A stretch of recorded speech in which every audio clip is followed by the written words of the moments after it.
Hey, welcome back to the channel. It's awesome that you're tuning in.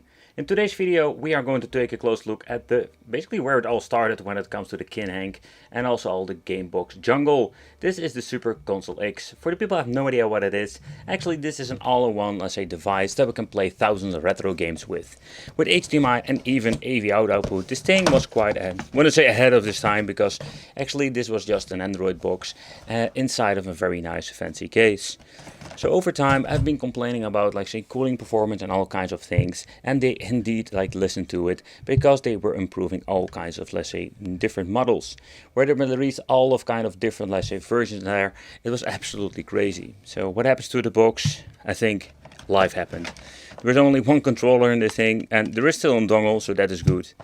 Oh man, I've been sometimes being very chaotic with these things and didn't put them back in the box. The overall quality of the PlayStation controllers, it's kind of dusty now, but the overall quality, it's okay. They smell kind of chemical most of the time, and that's it, you know. Work on two AA batteries. Let's see. Yep, I did remove the batteries. Otherwise it will drain instantly and they will going to be leaking in the inside. On and off switch, and the controls were not, let's say, the worst one out there. But how about the box itself? Is it still worth buying? And yep, you can still find it with a couple of stores now. But still, there are so many different options out there. This came with the S905 in the inside, another one meaning an old school quad core. And yeah, this thing has capable of running all kinds of 8-bit, 60-bit, Amiga, Atari, you name it, even all the way up to PlayStation 1. But yeah, is it still worth it? Because if you're going to be finding it, sometimes you need to still pay a premium price for it. So I've made all kinds of reviews of game boxes, but most of the time I don't even use this controller that came with it. I was testing it and didn't like it. So I immediately switched to an Xbox 360 controller, because it's more comfortable and way more convenient. But okay, so I have this Super Console X. I do wonder, did you pick one of these things up and are they still working? Mine still works, but I didn't use it that much after the review. Actually, because there were so many of these freaking things out there, it was absolutely crazy. They did a great job when it comes to, let's say, this Super NES overall design. At the back we're having all kinds of connection, including at the side. So actually at the right side we're having two USB connections and the micro SD card. So the micro SD card, they were already using these, let's say, non-generic brand versions. This is the 256 gigabyte. I think they were selling 64, 125 and 256.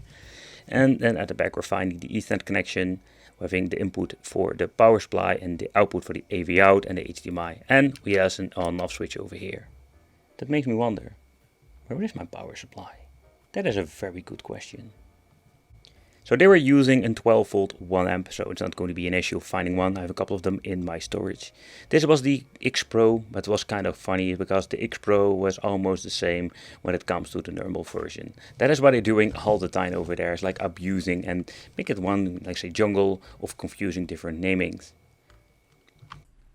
Alright, so let's take a close look at the menu itself. Even this thing runs on an older EmuElec and has a very slow CPU compared with the competition now. There is still a lot of stuff that we can play. So if you just want to play the old school stuff like an Amiga, Commodore, you can just play even all the way up to Amstrad. It's kind of cool. Arcade are some limitations. Think about Mortal Kombat is running okay, but I've noted with Killer Instinct and let's say some other games like Tekken, MAME will not run on this. So there was a lot of old school stuff that I just wanted to showcase over here. And yep, there is Dreamcast support, but the overall performance, it's okay. I've seen a lot of games stutter, but overall we'll do some gameplay later on.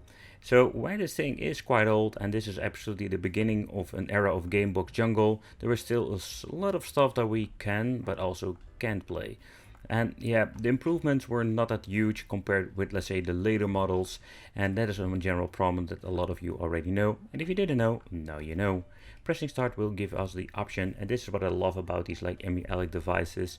We can just scroll to the settings and mess around with it. For example, going into the EmuElec settings and pressing always the wrong button over here, you can just see how it has been set up, 1080p.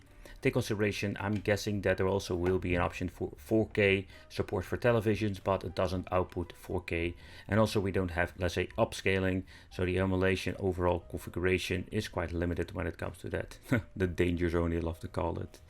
But in here we're having all kinds of stuff like game modes. We can enable, let's say, game aspect ratio. We can change it out if you want to, and that's one of the things that I just love about EmuElec itself. So in here we're having the information. So version 3.9 having the free space. So the temperature is 62 Celsius idle. I just booted it up, and that's the general problem with these devices. It still works. I do wonder if other people have, let's say, problems with the heat itself, that your system stopped working. In here we have the S95X and having a CPU number count of 4. So where I'm a huge fan of, let's say, old school games, the 16-bit era is where it actually started for me. Oh, by the way, with this particular game, it is absolutely fun. I always love to play it. I think this is actually one of the first games that I owned of my Sega Mega Drive, also known as the Genesis, in combination with the beautiful bezels. Some people hate it. You can just turn them off if you just want to have like a 4:3 aspect ratio and not this overall as a configuration. But still, it's kind of cool to see these old school games, and the boxes, the older ones, particularly this first generation one, runs just fine. But nevertheless, I already mentioned before that it is a problem when it comes to, let's say, the emulation performance of MAME. Some of the games will not run like in Killer Instinct, and the latest systems had the same issue. I think that was one of the downsides when it comes to these Super Console X devices. Like later on we had like revisions like Pro, X3 and even X4, but the overall performance were mostly the same. And if you're like me and you just want to play some old school games like MAME, this was absolutely great. So when it comes to the input lag, I do sometimes have the idea there is input lag, but yeah, that's more like a personal thing. I'm really getting used to it very quickly when it comes to that.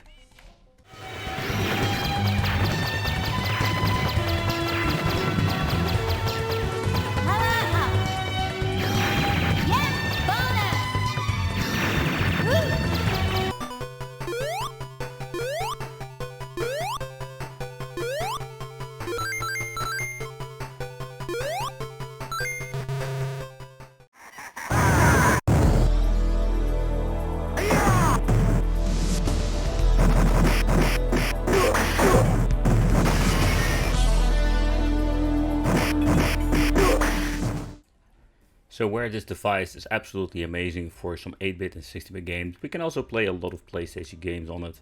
And I think it's one of those like absolutely memorable systems that I've played so much on. So particularly this game, when it comes to R-Type, it's kind of funny that I didn't really experience R-Type a lot on, let's say, the new generation devices. But I was more, I think the latest version that I actually owned and still own and play is R-Type Delta. Absolutely one of the best shmups when it comes to the PlayStation 1. If you don't agree, let me know in the comments which like shmup is your favorite one on the PlayStation 1.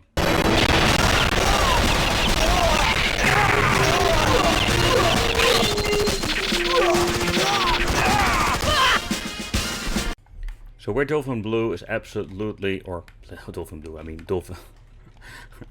Oh, Dolphin, Blue Dolphin. See, I'm completely stuck with this name. Nevertheless, when it comes to this particular game, it's absolutely awesome looking, but it is a hit or miss when it comes to the cheaper game boxes. And great example that we're pushing this device to the limitation that it has. Nevertheless, a lot of those games can still be enjoyed, not on the full frames per second, but this is absolutely a hidden gem.